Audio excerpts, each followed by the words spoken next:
Everyone, ট্রান্সলেশনের আরো একটি নতুন ক্লাসে সকলকে স্বাগত। যারা ক্লাসটি দেখছো কোনো রকম স্কিপ না করে প্রথম থেকে দেখতে থাকবে। তোমাদের কিন্তু পিএসসি ক্লার্কশিপ পার্ট 2 পরীক্ষা খুব বেশি দেরি নেই। সুতরাং তোমরা যারা যারা পরীক্ষাটি দেবে তারা মনোযোগ সহকারে অবশ্যই ট্রান্সলেশন গুলো প্র্যাকটিস করবে। আশা করি এতদিন যে ট্রান্সলেশন গুলো দিয়েছি সেখান থেকে তোমরা কমন পাবে এবং তোমাদের পরীক্ষায় যথেষ্ট যে সময়ের যে অভাব থাকে সেটা পূরণ হবে এবং তোমরা একটা ভালো রেজাল্ট করবে। তো চলো আজকের যে প্যাসেজটি আছে আমরা দেখে নেব। ছেলেবেলায় চৈতন্যের আদরের নাম ছিল নিমাই। নবদ্বীপে সে সময় অনেক বড় বড় পণ্ডিত ছিলেন। নিমাই তাহাদের নিকট লেখাপড়া শিখিয়া একজন অসাধারণ পণ্ডিত হইলেন। তো এখানে কিন্তু আমরা দেখতে পাচ্ছি যে প্যাসেজটি পাস্ট টেন্সে রয়েছে। বড় বড় পণ্ডিতের সঙ্গে তর্ক করিয়া তাহাদিগকে হারাইয়া দিয়া তিনি আমোদ পাইতেন বলতে এখানে কিন্তু আনন্দ পেতেন। শেষে একদিন তিনি, তো এখানে আমরা কিছু কিছু কিন্তু সাধু ভাষা দেখতে পাচ্ছি, সেগুলো আমরা চলিত ভাষায় রূপান্তর করে নেবো, তাহলে কিন্তু আমাদের বুঝতে সুবিধা হবে। গয়ায় গমন করিলেন অর্থাৎ গেলেন। এইখানে তাহার এক আশ্চর্য পরিবর্তন ঘটলো। তিনি একেবারে যেন নতুন মহাপুরুষটি হয়ে গেলেন। তিনি কেবল হরিনাম করিতেন আর তাহার দুই চক্ষু জলে ভরিয়া যেত আর কি। চৈতন্য হরিনাম করিতে করিতে জ্ঞান শূন্য হইয়া পড়িতেন। তো চলো এবার আমরা লাইন বাই লাইন ট্রান্সলেট করব। দেখো প্রথমে আছে ছেলেবেলায় চৈতন্যের আদরের নাম ছিল নিমাই। তাহলে আমরা লিখবো যে ছেলেবেলায় বলতে এখানে চৈতন্যর কিন্তু ছোটবেলার কথা বলা হচ্ছে, বা আমরা বলতে পারি যে ছেলেবেলায় চৈতন্যকে আদরের সাথে ডাকা হতো নিমাই বলে, এমনটাও লেখা যেতে পারে। তাহলে চলো তেমন ভাবে লিখবো যে, তাহলে এখানে লিখবো যে চৈতন্য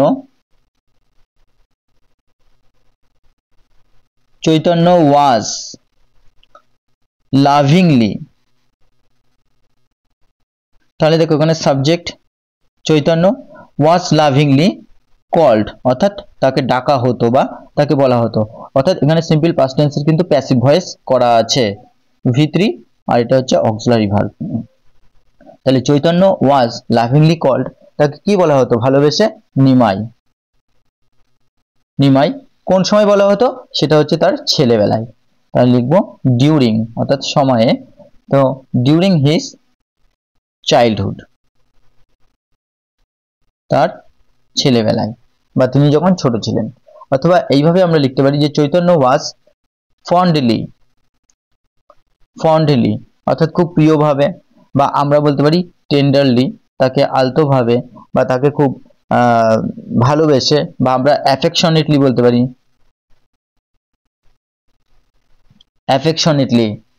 কি কল্ড অর্থাৎ বলা হতো নিমাই ডিউরিং হিজ চাইল্ডহুড, বা আমরা বলতে পারি ডিউরিং হিজ বয়হুড, তার ছেলেবেলায়, বা আমরা এটাকে বলতে পারি ডিউরিং হিজ ইউথ, অর্থাৎ তিনি যখন যুবক ছিলেন। তো তোমরা এগুলো অবশ্যই লিখে নেবে। তো এক্সট্রা ওয়ার্ডগুলো ভীষণ ইম্পর্টেন্ট। চলো নেক্সট দেখি। নবদ্বীপে সে সময় অনেক বড় বড় পণ্ডিত ছিলেন। তাহলে দেখো নবদ্বীপে সে সময় অনেক বড় বড় পণ্ডিত ছিলেন, তো এখানে কিন্তু অব্যক্তিগতভাবে যখন থাকা অর্থ বোঝায় তখন আমরা দেয়ার দিয়ে শুরু করি। তাহলে সে সময়ে অনেক বড় বড় পণ্ডিত ছিলেন কোথায়? নবদ্বীপে, আমরা সেইভাবে লিখবো। তাহলে at that time অর্থাৎ সে সময়ে there were, সেখানে ছিল, there were কি many গ্রেট কি ছিলেন? পণ্ডিত।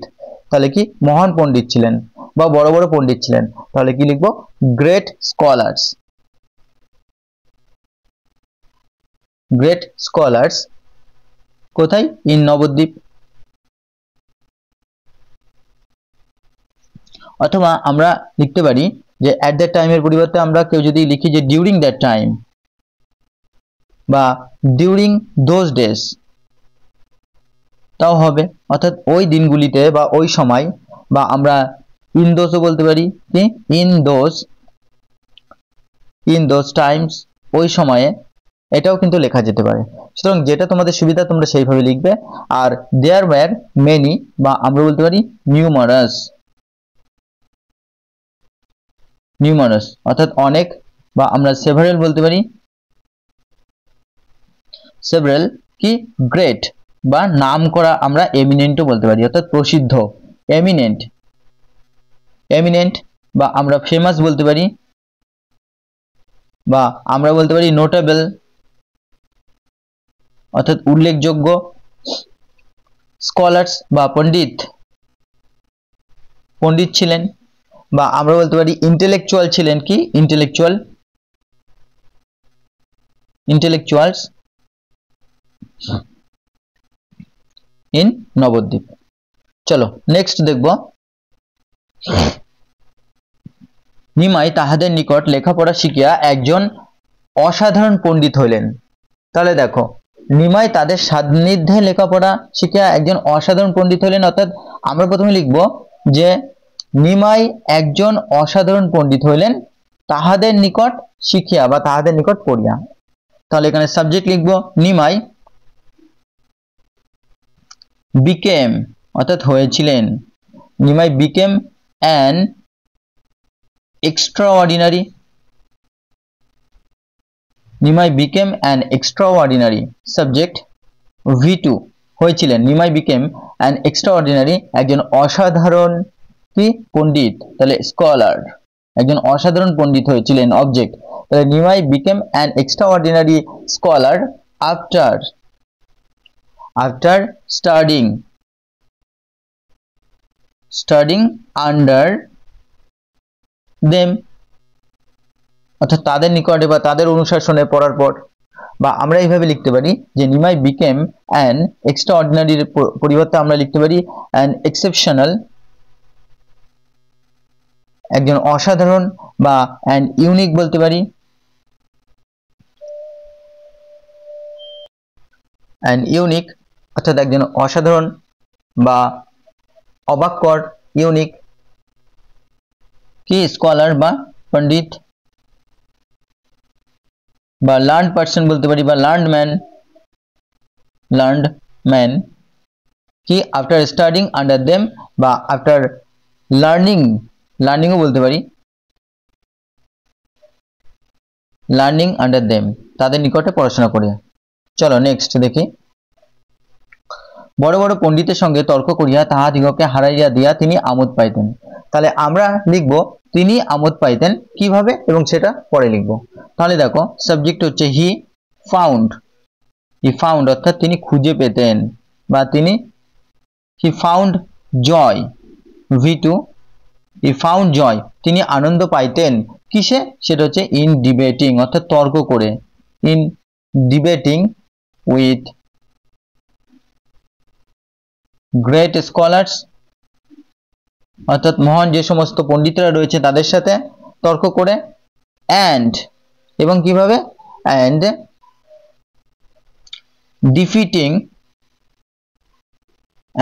ডিফিটিং দেম এবং তাদেরকে পরাজিত করে।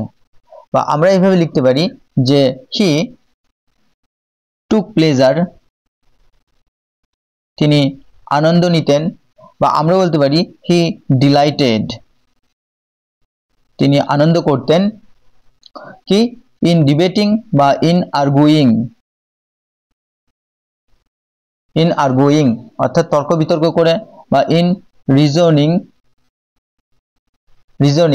অর্থাৎ তর্ক করে উইথ এ গ্রেট স্কলার্স বা পণ্ডিতস বা ইন্টেলেকচুয়ালস, অ্যান্ড ডিফিটিং অথবা অ্যান্ড ওভারকামিং বলতে পারি, ওভারকামিং মানেও কিন্তু পরাজিত করে, ওভারকামিং বা ডিফিটিং বা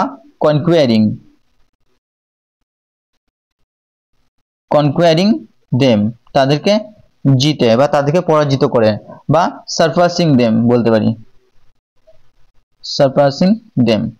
তোমাদের যে এই এক্সট্রা যে সমস্ত সিনোনিমস গুলো দেওয়া হচ্ছে এগুলো যদি তোমরা প্র্যাকটিস করো বা মনে রাখো বারবার, তাহলে কিন্তু তোমাদের অন্যান্য এক্সামে হেল্প হবে। চলো নেক্সট দেখি,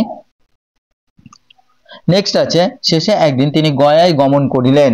তাহলে শেষে, তাহলে কি লিখবো, অ্যাট লাস্ট, শেষে। আচ্ছা সাবজেক্ট হচ্ছে হি তিনি, ওয়েন্ট বলতে এখানে যাওয়া বা গমন করিলেন, সাবজেক্ট V2, তাহলে আমাদের অবজেক্ট লাগবে কোথায়, তাহলে হি ওয়েন্ট টু গয়া। তাহলে দেখো অ্যাট লাস্ট সবশেষে, বা আমরা বলতে পারি ফাইনালি বা আমরা বলতে পারি ইন দ্য এন্ড শেষে, বা আমরা বলতে পারি ইভেনচুয়ালি, বা আমরা বলতে পারি ultimately he went to Gaya, তিনি গয়াতে গেলেন, অথবা হি ট্রাভেলড টু গয়া, তিনি গয়াতে ভ্রমণ করতে গেলেন। চলো নেক্সট দেখব, এইখানে তাহার এক আশ্চর্য পরিবর্তন ঘটিল।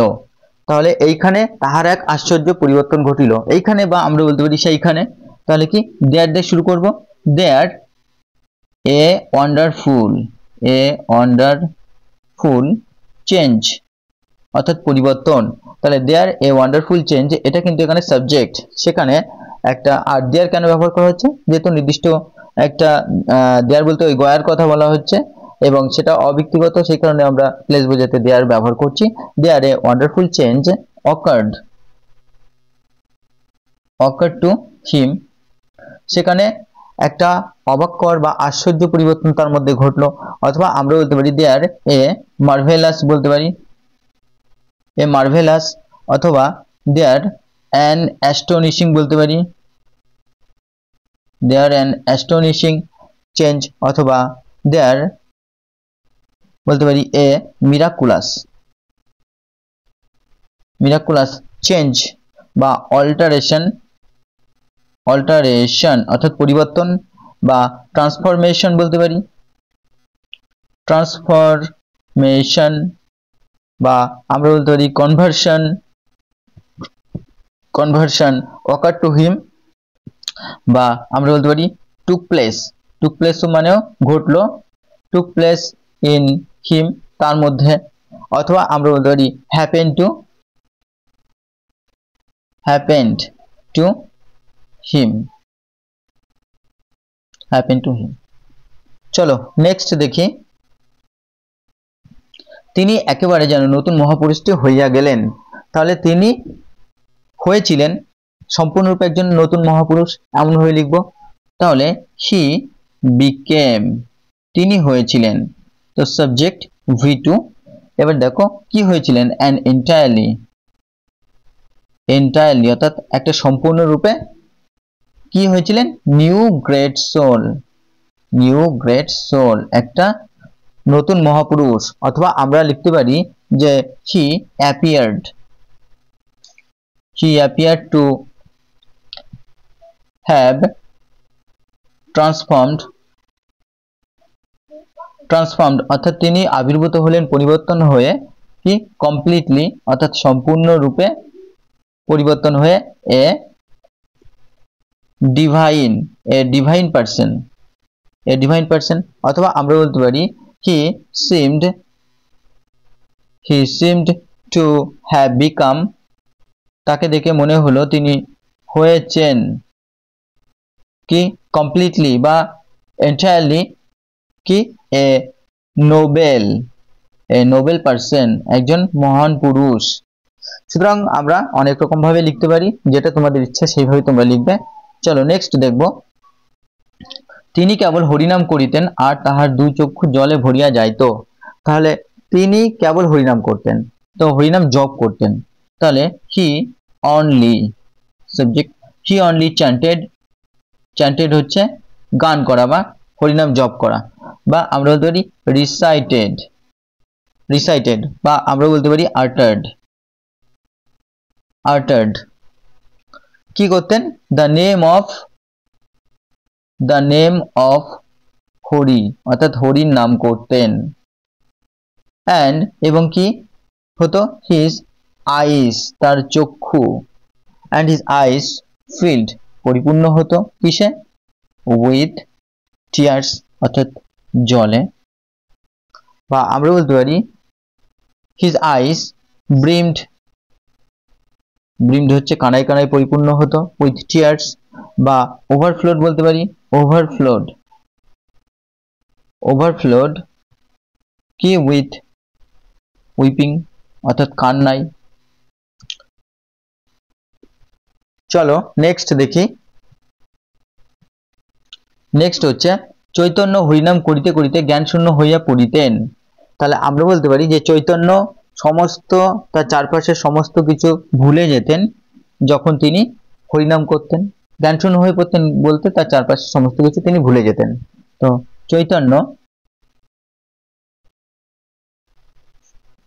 চৈতন্য উড, দেখো এটা অতীতকালে, অর্থাৎ যখন কোনো কিছু একটা রেগুলারলি করা হতো, হ্যাবিচুয়াল ওয়ার্ক যখন বোঝায় তখন কিন্তু আমরা উড ব্যবহার করি। তাহলে চৈতন্য উড ফরগেট, যেহেতু এটা ক্রমাগত ঘটতো, Chaitanya would forget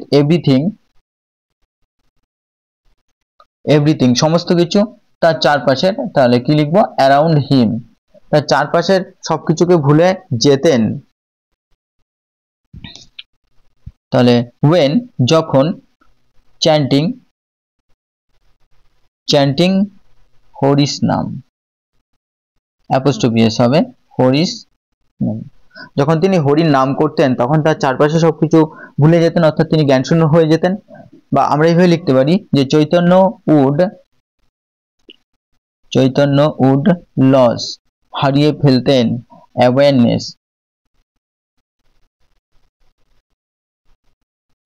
awareness of the